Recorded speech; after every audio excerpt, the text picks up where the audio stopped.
So ito na mga kababayan, start na po tayo dito sa ating pag-uusapan. Ayan, from Marikina, Miguel shoutout po, Barsha Brothers, ayan, TV. So ito, in kay Pab Pilunya. So ito mga kababayan, umpisahan na po natin. Itong si Erwin Tulfo, J. Ruiz, Chavit Singson, at Bustuyo, no, ay kasama nga di umano kay alias Brown. Posible nga ba silang madamay dito at matanong at ma-question? Kasi nga nakadikit po sa kanila itong isa sa mga tinuturo, no, na si alias Brown. Ayan. So ito mga kababayan, meron lang po akong ipakita sa inyo ngayon na kung saan ito po. Ayan po mga kababayan. Ma'am Rebecca Manugura, Miguel Bishara dyan, Zamboanga City. Ayan po mga kababayan, nakita nyo po, no, yung naturang mga picture. No, picture po yan ni Erwin Tulfo, J. Ruiz, Boss Toyo, and kay Chavit Singson. Ayan. Ito po si Boss Toyo, si Chavit. Ayan si J. Ruiz. At ito pa si Erwin Tulfo. Ayan. Ito po ay lumabas kasi si itinuro pong si alias Brown. Ayan. Sabungero Scandal. Ayan po. Nandito po sila mga kababayan. Nasangkot po sila dito sa isang picture. Hindi naman natin sinabing kasali sila sa mga gumagawa. At according nga dito mga kababayan ay sinabi nga mismo ni DOJ Secretary na Crispin Rimulya na marami nga daw mga personalidad at ilang mga politiko ang madadawit na pangalan dito. Hindi naman sila sinasabing kasali sila, madadawit lang kasi kadikit nga nila itong mga tinuturo nga ni alias Totoy, no? Na ito naman si Sabungero Scandal, photos link atong ang ex-employee to J. Ruiz, Erwin Tulfo and Chavit Singson. Ayun, ex-employee daw ni atong ang itong si alias Brown, no, na nalilink, no, si J. Ruiz na PCO kasama ni Attorney Claire Castro, Erwin Tulfo at si Chavit Singson, at isa naging sikat na vlogger na si Boss Toyo, yung mga bumibili ng mga lumang kagamitan, yung mga antique. So ito po ay galing po sa Politico. No, Politico News po ito mga kababayan. Like po tayo. Pantay po natin yung like, share and subscribe. Ito po, basahin ko lang po mga kababayan ha. Ito po, amid the scandal linking billionaire gaming tycoon Charlie Atong-Ang to the disappearance and alleged killing of 34 cockfighting enthusiasts or sabungeros. Photos have emerged showing his former employee rubbing elbow with Communication Secretary J. Ruiz, Senator Erwin Tulfo, and political kingpin Luis Chavit Singson. The undated photos obtained by Politico show Bantiles posing with Ruiz, Tulfo, and Singson on separate occasion. So ito po sila, mga kababayan, kung nakikita nyo po. Nako po. Sabi ko sa inyo mga kababayan, matatanong, actually hindi naman dito sinasabing sangkot sila, dawit sila sa mga naganyang pangyayari. Kaso nakapagpa-picture kasi itong si alias Brown na trabahante ni Atong Ang, no? Ex-employee ni Atong Ang na si alias Brown. Kaya itinuro ito ni alias Totoy. Sino ba yan si alias Brown? Ayon. Ang protector ay nandoon na. Ayan, sabi ni Nestor Tubo sa Dahig. Ayan. Hello po, Ma'am Ana Estrabon, protector daw. Actually, sa panahon po ito ni Duterte siguro, mga kababayan, nangyari. Hindi ba ito sa panahon ni PBBM na wala? Kasi actually, panahon pa ito ni Digong iniimbestigahan itong mga to. Ayan, ito po, Erwin Tulfo naman. Ito si alias Brown. Itong na may arrow na hindi naman pinakita ang mukha. In one photo, Bantiles appeared as part of the large group dining at the restaurant with Singson, Ruiz, and other photos showed Bantiles seated beside businessman Art Atayde. Kahit nga po yung actually tatay yata po ni Anjo Atayde ito, ni Governor Anjo Atayde ba? Governor ba si Anjo ngayon or congressman na asawa ni Maine Mendoza? Si Yaya Dab ng GMA. Ayan, photo showed Bantiles seated beside businessman Art Atayde, father of Quezon City Representative Arjo. Congressman pala. Tatay ni Arjo, no? Atayde. While Tulfo stood behind them with his hand resting on Atayde shoulder. Ruiz and Representative Atayde are business partners at the Art Gallery or Centro Artista. Actually mga kababayan, inisyo nga ni Maharlika noon na ito daw business ni J. Ruiz may something. Controversial daw ito. Art Gallery na Centro Artista. Ito po yung inisyo ni dati Maharlika. The controversy over the missing Sabongeros has led to a fallout between Banteles and Ang, with the latter filing a criminal complaint against Banteles and other former employee Julie Patidungan for conspiracy to commit attempt, robbery, grave coercion, grave threat, grave slander, and incriminating innocent person. Ang accused Banteles of attempting to extort 300 million for him, allegedly as separation pay for Patidungan in exchange for clearing his name for any involvement in the Sabongeros disappearance. Ayan. Ito pala mga kababayan, sa mga hindi po nakakaintindi, itong si alias Brown, ito pala yung nanghingi, no? Ito pala yung nanghingi kay Atong Ang ng 300 million, no? Para mawala ang pangalan ni Atong Ang at hindi, parang kumbaga, binablockmail ba nila si Atong Ang na hiningian nila ng 300 million para hindi idawit, tanggalin ang pangalan ni Atong Ang? Parang ganun ba, mga kababayan? Paki-comment nga po, ganun po ba ang kwento? Na parang binablockmail nila si Atong Ang, sige magbigay ka ng 300 million, tatanggalin namin yung pangalan mo. So itong si Atong Ang, hindi natin sure kung nakabigay ba, or wala, no?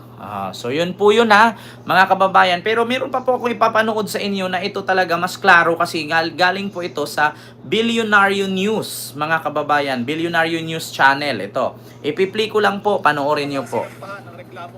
Ito. Ito po mga kababayan. May ads lang po Kasama sa mga sinampahan ng reklamo ni Bilyonaryo Atong Ang kaninang umaga ang isang Alan Bantiles o alias Brown. Isa umano si Bantiles sa mga nagplanong patayin si Ang ayon sa affidavit ng gaming tycoon. Inilahad na isang source sa Billionaire News Channel na malapit daw si Bantiles sa ilang mga kilalang personalidad sa politika at negosyo. Kabilang na ang mga taong may kinalaman sa isabong operations. Sa ilang larawang nakuha ng DNC, makikitang kasama ni Bantiles sa magkahiwalay na event si Senator Erwin Tulfo at si PCO Secretary J. Ruiz. Una nang kinumpirma ni Justice Secretary Boying Remulla na marami umanong malalaking taong sangkot sa missing Sabongeros case. Wala pang komento ang mga kampo ni Tulfo at Ruiz sa kasalukuyan. So ayun po mga kababayan, napanood nyo naman po at narinig nyo yung naturang news na actually mga kababayan ay ito nga, nadadawit nga dito yung pangalan ni Senator Erwin Tulfo, ni Philippine Kingpin Chavit Singson, si Manong Chavit, si J. Ruiz. Madadawit talaga sila dito kasi nga katabi nila yung dating empleyado ni Atong Ang na si Banteles, no, or alias Brown. Ayan, ang sabi ni Totoy, inalok siya ni Atong Ang ng 300 million para bawiin ang akusasyon laban kay. Pero di siya pumayag. Siyempre pinasinangulingan yon ni AA, walang magnanakaw na umamin na nagnakaw siya. Kaya nga po PWDRC. Bakit kasama sa picture si J. Ruiz at Erwin Tulfo? Gigibain talaga nila ang kredibilidad ni Tutoy. Nako po mga kababayan. Hilig mo makisakay sa lahat ng news na controversial. Tanga ka ba? Natural lang, makikipag-news ako dito, makikipagbalita. Kay vlogger ako, political vlogger ako Tanga ka ba? Alam nga naman makikihalo ako doon sa issue ni Ivana Alawet ni Dan Fernandez. Hindi man mahalaga yun, puro man kalandian yung mga ganong bagay. Dito tayo. Bakit? Issue to Buhay ang nawawala dito. Buhay ang nakasalalay dito. Kailangan natin alamin. So anong gusto nyo mangyari? Yung laging buhay na lang ni Digong? Mamaya, pag-usapan naman natin. Tanga ka ba? Nag-political vlogger pa ako kung hindi naman pala ako mag-topic dito ng patungkol sa politika. Apaka-bobo talaga. DDS to. Sa totoo lang. Pag DDS, ganyan utak utak pulbura. Naubo sa kakasinghot ng bala ng tukhang. Di ba? Natural lang po dito, Gab Jolie, na mag-issue po talaga tayo dito ng about sa nangyari sa politika. Di ba? Political vlog ba yan? Issue. Ikaw yata ang tanga. Tanga ka ba kung hindi to political vlog? Di ka ba? Nakita mo yung title ko dyan, ilan sa mga personalidad at politiko sangkot o dawit sa issue ng nawawalang sabungero. Di ba? Tapos sabihin mo, political vlog ba yan? Tanga. Di ba? Kung ako sa'yo, magtanim ka ng kamote. Oo, may mapala ka pa. Diyos mio, Marimar. Tanga-tanga nito. Butit, lumaki ka't nakakain ka pa. Sa ganyang utak na kabubuhan, hindi nabubuhay yung ganyan. Either magnakaw, mag-addict, or palamunin. Ganyan talaga. Oo. Ganyan lang man. Alam nyo sa totoo lang, mga ganyang utak, mga ganyang quality ng pang-iisip. Either palamunin, walang trabaho, pabigat. Ma'am Dinah Jane, mega love shoutout po, and kay Flordelis Espadilla, and kay Ma'am Ninita Umali, Pasaway Official, si Duterte kulong yan hanggang September, meron pang extension. Diba? Ma'am Emeline, mega love shoutout.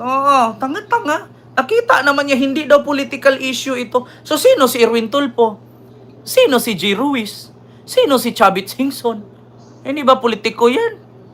Adik. Yun na, mga kababayan, napanood nyo po at nakita nyo po. Hindi to mga politiko. Artista to sila. Umiiyak to sa drama eh. Drama to. Batang Quiapo to. Coco Martin to. Itong issue na to. Hindi to politika. Coco Martin to, mga kababayan. Walang pangyayaring ano dito. Awag kang yung manood ha. Hindi to politics issue. Ito po ay issue ni Coco Martin. Movie po ito. Nandito po si Pirena. Nandito si Sangre Danaya. Nandito. Ano to? Encantadia to. Magaganon to. Haya! Haya! Nawawala. Dinara ni tinago ni Imaw. Tinago ni Imaw yung mga sabungero. Nag-ibiktos sila. Habang sinusugod nila si Rian Ramos na doon sa kaharian ng Encantadia, nag-ibiktos sila. Nawala yung 34 na sabungero. Gab Jolie, nawawala dito yung 34 na sabungero. Totoo yan, Gab Jolie. Kasi bakit saan? Tinago ni Amihan. Nandoon ni Sangre Danaya. Tinago niya yung 34 na 34 na Tinago niya yung 34 na sabungero nandun sa Encantadia. Hinanap nila ang brilyante. Brilyante ng panabong. Brilyante ng manok. Hindi to political issue. Hindi politician si G. Ruiz. Hindi siya PCO secretary. Hindi din politiko si Erwin Tulfo. Bakit? Kasi senador siya. Party sila ng Encantadia. Totoo yan. Doon, naglabanan. Si Imaw, pinalabas sa tungkod ni Imaw, yung nagliligtas sa anak ni Amihan. Tinago niya yung 34 ka mga sabongero. Nandun sa Encantadia. Producer na sila ngayon. Diba? Apakatanga lang. Alam mo, minsan matatawa ako mag-isip. Bakit may mga ganitong... Ito pa nga lang sa balita, Sa mga sinampahan ng reklamo ni Bilyonaryo Atong ang kaninang umaga, ang isang Alan Bantiles o alias Brown. Isa umano si Bantiles sa mga nagplanong patayin si Ang. Ayon sa affidavit ng gaming tycoon. Yeah? Hindi politiko issue yan. Encantadia yan.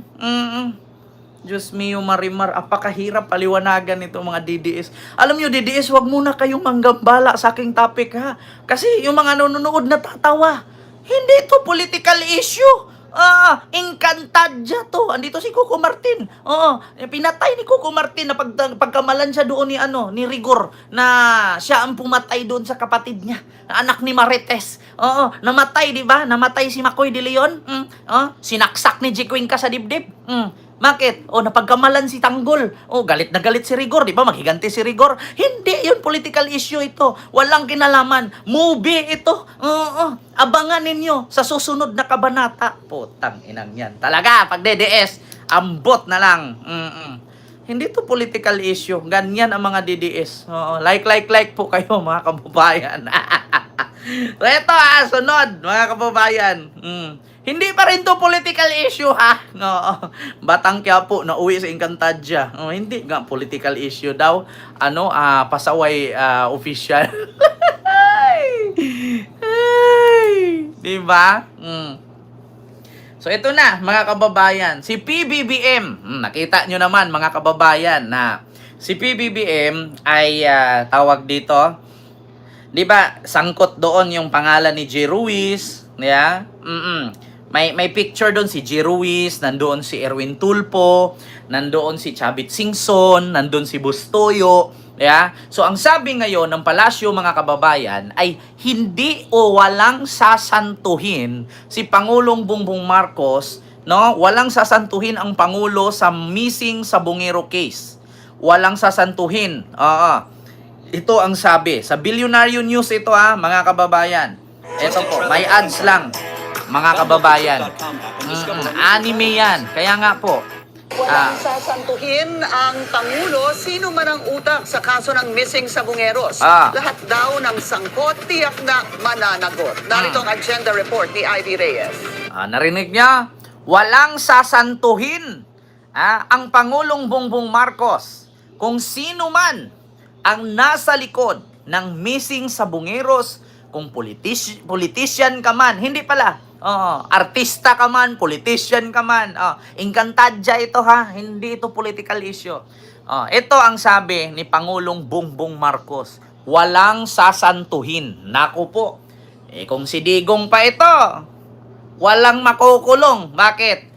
Because they give us 2 billion a month. Because they give us 2 billion